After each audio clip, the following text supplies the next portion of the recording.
ಇವತ್ತು ಡಿಪೋ ಉದ್ಘಾಟನೆ ಆಗಿದೆ. ಅದೇ ರೀತಿ ಡ್ರೈವಿಂಗ್ ಟ್ರೈನಿಂಗ್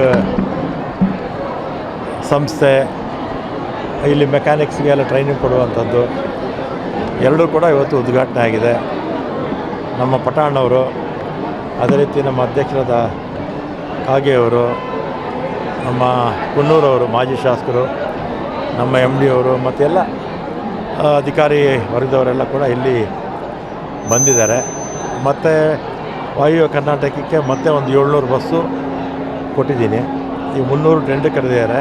ಈ 400 ಈ ವಿಧಾನಸಭೆ ಅಧಿವೇಶನ ಆದಮೇಲೆ ನಮಗೆ ಅನುಮತಿ ಕೊಟ್ಟಿದ್ದಾರೆ, ಅವಾಗ ಕರಿತೀವಿ. ರಿಕ್ರೂಟ್ಮೆಂಟು 2800 ಕರೆದಿದ್ವಿ. 19ರಲ್ಲಿ 20ರಲ್ಲಿ ನಿಲ್ಲಿಸ್ಬಿಟ್ಟಿದ್ರು. 23ವರೆಗೂ ಅನುಮತಿನೇ ಕೊಟ್ಟಿರಲಿಲ್ಲ. ಮತ್ತು ಈಗ ಮೊನ್ನೆ 1000 ಮೊದಲಾಗಿತ್ತು, ಮೊನ್ನೆ 1000ಕ್ಕೆ ಕ್ಯಾಬಿನೆಟಲ್ಲಿ ಅನುಮತಿ ಸಿಕ್ತು. ನಮಗೆ ಹುದ್ದೆಗಳು ಹೆಚ್ಚು ಖಾಲಿ ಇಲ್ಲ, ಸಾಧ್ಯವಾದಷ್ಟು ಭರ್ತಿ ಮಾಡೋಕ್ಕೆ ಪ್ರಯತ್ನ ಮಾಡಿದ್ದೀವಿ. ಬಸ್ಸಸ್ಸು ಕೂಡ ಬರೋದ್ರಿಂದ, ಯಾಕೆಂದರೆ 2.5 ವರ್ಷದಲ್ಲಿ ಒಟ್ಟು 5800 ತೊಗೊಂಡಿದ್ವಿ. ಮತ್ತು ಈಗ ನಮ್ಮ ಶಕ್ತಿ ಕಾರ್ಯಕ್ರಮ ಸುಮಾರು 600 ಕೋಟಿಗಿಂತಲೂ ಹೆಚ್ಚು ಮಹಿಳೆಯರು ಇದುವರೆಗೂ ಕೂಡ ಓಡಾಡಿದ್ದಾರೆ. ಸುಮಾರು 15,000 ಕೋಟಿ ಖರ್ಚಾಗಿದೆ. ಇದಿಷ್ಟು ಇವತ್ತಿನ ಮುಖ್ಯಾಂಶಗಳು. ಇವತ್ತು ಡಿಪೋ ಉದ್ಘಾಟನೆ ಆಗಿದೆ.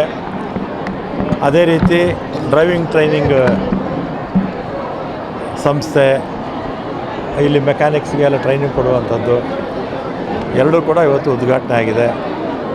ನಮ್ಮ ಪಟಾಣ್ಣವರು, ಅದೇ ರೀತಿ ನಮ್ಮ ಅಧ್ಯಕ್ಷರಾದ ಕಾಗೆಯವರು, ನಮ್ಮ ಕುನ್ನೂರವರು ಮಾಜಿ ಶಾಸಕರು, ನಮ್ಮ MD ಅವರು ಮತ್ತು ಎಲ್ಲ ಅಧಿಕಾರಿ ವರ್ಗದವರೆಲ್ಲ ಕೂಡ ಇಲ್ಲಿ ಬಂದಿದ್ದಾರೆ. ಮತ್ತು ವಾಯುವ್ಯ ಕರ್ನಾಟಕಕ್ಕೆ ಮತ್ತೆ ಒಂದು 700 ಬಸ್ಸು ಕೊಟ್ಟಿದ್ದೀನಿ. ಈ 300 ಟೆಂಡರ್ ಕರೆದಿದ್ದಾರೆ. ಈ 400 ಈ ವಿಧಾನಸಭೆ ಅಧಿವೇಶನ ಆದಮೇಲೆ ನಮಗೆ ಅನುಮತಿ ಕೊಟ್ಟಿದ್ದಾರೆ, ಅವಾಗ ಕರಿತೀವಿ. ರಿಕ್ರೂಟ್ಮೆಂಟು 2800 ಕರೆದಿದ್ವಿ. 19ರಲ್ಲಿ 20ರಲ್ಲಿ ನಿಲ್ಲಿಸ್ಬಿಟ್ಟಿದ್ರು. 23ವರೆಗೂ ಅನುಮತಿನೇ ಕೊಟ್ಟಿರಲಿಲ್ಲ. ಮತ್ತು ಈಗ ಮೊನ್ನೆ 1000 ಮೊದಲಾಗಿತ್ತು, ಮೊನ್ನೆ 1000ಕ್ಕೆ ಕ್ಯಾಬಿನೆಟಲ್ಲಿ ಅನುಮತಿ ಸಿಕ್ತು. ನಮಗೆ ಹುದ್ದೆಗಳು ಹೆಚ್ಚು ಖಾಲಿ ಇಲ್ಲ, ಸಾಧ್ಯವಾದಷ್ಟು ಭರ್ತಿ ಮಾಡೋಕ್ಕೆ ಪ್ರಯತ್ನ ಮಾಡಿದ್ದೀವಿ. ಬಸ್ಸಸ್ಸು ಕೂಡ ಬರೋದ್ರಿಂದ, ಯಾಕೆಂದರೆ 2.5 ವರ್ಷದಲ್ಲಿ ಒಟ್ಟು 5800 ತೊಗೊಂಡಿದ್ವಿ.